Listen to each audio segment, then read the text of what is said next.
cover all different types here.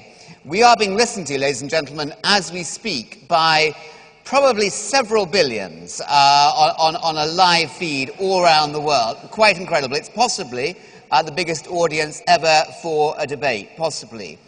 There are certainly well over 1,000 following on Twitter, and a lot of questions are coming in from Twitter all the time. And how have you voted?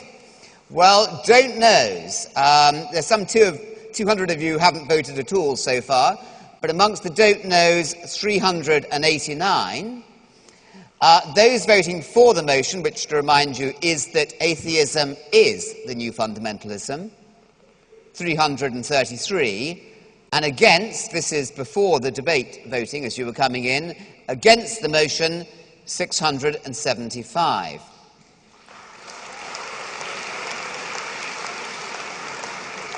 The question is, how is that going to transfer during the course of the evening now you've heard the debate? And let's move straight on to the questions, please. Now, I'm going to take questions in groups of 3.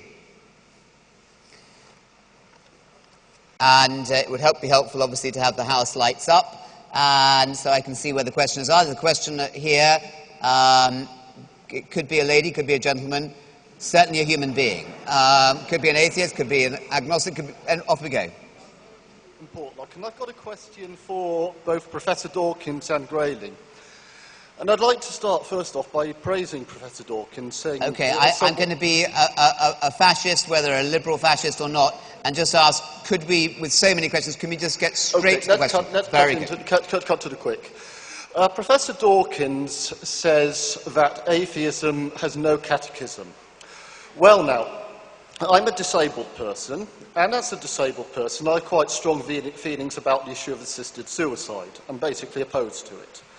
I looked at the British Humanist Association website, and they not only are in favour of assisted suicide, but have, as Richard Herries will know, stigmatised those who also, like me, are opposed to assisted suicide, portraying us as selfish. The question being... Richard Dawkins has stated online, there's a quote from Richard Dawkins about how if he reaches a certain state of health, he would like to be put down. Christopher Hitchens has made a few not very sensitive use of disability language. I can't comment on AC Grayling. My contention is that for the new atheists, the rejection of the idea that life is to be preserved in most cases is as much a statement of dogma as the Holy Trinity is for Christians. Thank you very much for that question. Second question, lady over here. And do we have a microphone on the third question? Because there are a lot of questions over here. We have a third question. Second question, please. Lady in red. This is a quotation from Robert Halliday, Professor of Philosophy at Syracuse University. It is, if the gods or God love justice because it is right, then rightness of justice is prior to God's loving it. God is not the source of the rightness of justice, but commands it because it is already right. God is therefore not necessary for a moral order in the universe. Would you please discuss? I love discussion. We are a school after all, but I'm even keener on precise questions. Let's have the third question over here, please. Hello. I am interested, there can be fundamentalists on both sides, it seems to me. It's very easy to pick out people who are fundamentalists. The argument that Richard Dawkins was putting, which was that you cannot have a fundamentalist on the atheist side, is it not a fundamentalist position to say there is no God? Thank you for that short question. Chris, and I think let's begin with Richard on that. I will begin, if I may. We've got lots of Richards up here. Thank you. Very good, Richard. Please go. I will just respond to the second question, if I may, by saying, of course, all human beings can have a sense of justice, whether they're believers or not. And that is actually fundamental to a classical Christian view, because we believe that all human beings have been made in the image of God, and part of that is a capacity for discerning what is right and wrong. What happens if, in the light of our sense of justice, we come to believe that God is good, all good, our true and everlasting God, good, obviously that shapes and colours our whole sense of what it is to be just. Thank you for that. Richard Dawkins. The first question, am I audible? I'll answer the first question on assisted suicide. I think it's a simple matter of individual freedom. If you don't want to go on living, who are society to stop you ceasing your life in a humane way? There's an additional point to this, which is that there are some people, and I know of at least one personally, who have committed suicide themselves long before they needed to or even strictly wanted to, because they wanted to do it while they were still in command of their faculties, and if they had known that when the time later came and they were no longer in command, sufficiently in command of their faculties to do the deed themselves, there would be a doctor to help them.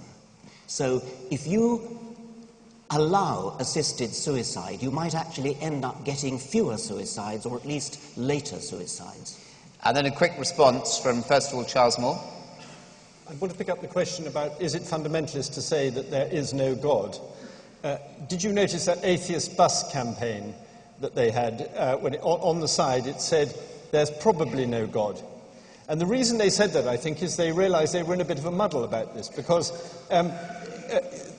they could only truthfully say, according to their own position, that there's probably no God, because if they said there is no God, they would be making a statement of faith, and of course they feel they mustn't do that. So they were actually in a bit of a muddle about what on earth they were talking about. Richard's not in a muddle. What could be more fundamentalist than saying there is definitely no God? We demonstrated our lack of fundamentalism by saying the proper scientific thing, there's probably no God.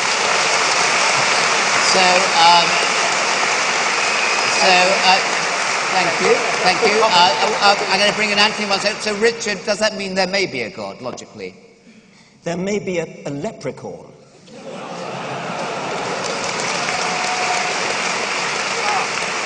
If I might say yes. You can't let Richard get away with that.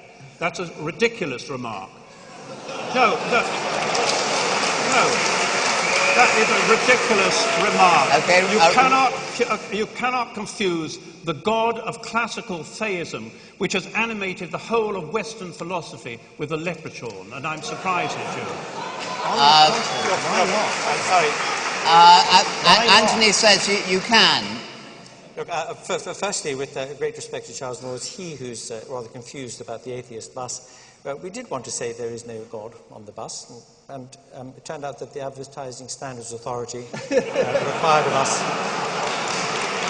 that we insert a probably there, despite the fact that the very many theist adverts on buses say things like Jesus saves and so on, rather unequivocally. But may I just point out something? Richard's remark about the leprechaun does remind me of the old Irish lady who was asked if she believed in leprechauns, and she said, I do not, but they're there anyway. And I have to remind Richard Harries that he is an atheist, and I would be quite unequivocal about the gods of Olympus, Aphrodite, Ares, and the rest. The Norse gods, Christians were called atheists. They were indeed, because this is a debate, you know. I mean, I was going to ask Anthony, if you saw a leprechaun, what would you then say?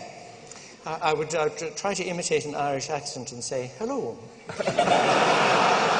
Well, it's quite a good try. I guess we're going to go over here to a question. Could I ask Commandant Dawkins to comment on how he feels being characterised as the guard in Charles Moore's analogy, I think, when in fact we know that it's religious people over the centuries who've tried to be the guardians of our morals, deciding on when we can trade on a Sunday, whether we can have abortions, and when we eat fish. So how do you feel about that one? Just stay that away for 1 minute. Question number 2 over here. Yes, please. Hi, good evening.